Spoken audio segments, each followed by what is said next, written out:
మనం ఎన్ని hot recipes చేసినా పిల్లలైతే అంత ఎక్కువ ఇష్టపడరు. ఒక్క స్వీట్ రెసిపీ చేసి పెట్టు పిల్లలైతే చాలా హ్యాపీగా ఫీల్ అవుతారు. పిల్లల నుండి పెద్దవాళ్ళ వరకు చాలా ఇష్టంగా తినే ఈ రెసిపీ అయితే చాలా బాగుంటుంది. అసలు నోట్లో వేస్తే కరిగిపోతుంది. ఇంట్లో ఉండే వాటితోటైతే ఈజీగా చేయవచ్చు. పిల్లలు ఎప్పుడన్నా ఇన్స్టెంట్‌గా స్వీట్ కావాలని మారం చేసినా, ఏడ్చినా గానీ ఈ రెసిపీ అయితే ట్రై చేయండి. చాలా బాగుంటుంది. ఈజీగా ఇంట్లో ఉండే వాటితోటైతే చేసుకోవచ్చు. ప్రాసెస్‌లోకి అయితే వెళ్దాము. ముందుగానైతే నేను 2 గంటల ముందైతే ఈ బియ్యాన్ని అయితే నానబెట్టుకున్నాను. ఇవి డైలీ యూజ్ చేసుకునే మనం తినే బియ్యమే.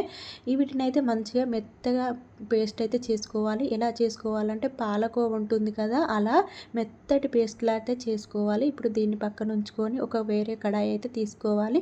ఇందులో 2 కప్పుల పాలైతే పోసుకుంటున్నా. పాలన్నవి కొంచెము ఎలా ఉండాలంటే మీగడతోటి ఉంటుంది కదా, మంచి పర్ఫెక్ట్ అంటే వాటర్ కలపని పాలైతే వేసుకోవాలి. ఇక్కడ మనకు పాలు మరగాల్సిన అవసరం ఏమి లేదు. ఇప్పుడు ముందుగా రెడీ చేసుకున్న ఈ ముందుగా మిక్సీ పట్టుకున్నాం కదా, దాన్ని కూడా వేసుకొని సిమ్‌లో పెట్టుకొని అయితే మంచిగా కలుపుకోవాలి. ఎందుకంటే హై ఫ్లేమ్ మీద ఉంటే గడ్డల్లా అయిపోతుంది. అంత సాఫ్ట్ అయ్యేంత వరకు అయితే కుక్ చేసుకోవాలి. ఇందులో ఒక స్పూన్ అయితే నెయ్యి వేసుకోవాలి. స్పూను వేసుకుంటూ కొద్ది కొద్దిగా సాఫ్ట్ అయ్యేంత వరకు అయితే అడుగు మాడకుండా సాఫ్ట్‌గా అయ్యేంత వరకు అయితే అంతా కలుపుకోవాలి. ఇప్పుడు ఒక కప్పు బెల్లాన్ని అయితే వేసుకుంటున్నా. మీకు ఈజీగా ఉండాలంటే బెల్లాన్ని మంచిగా ఫిల్టర్ చేసుకొని కూడా వేసుకోవచ్చు.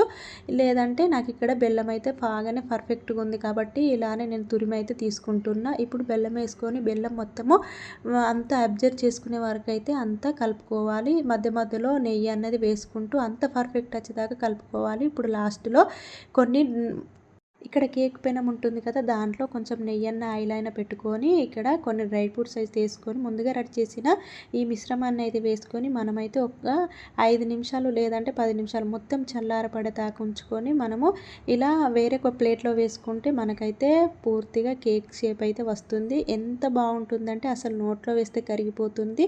అసలు చెప్పాల్సిన అవసరం లేదు. చూస్తుంటేనే నోరూరుతుంది కదా. మీరు కూడా ఒకసారి ట్రై చేయండి.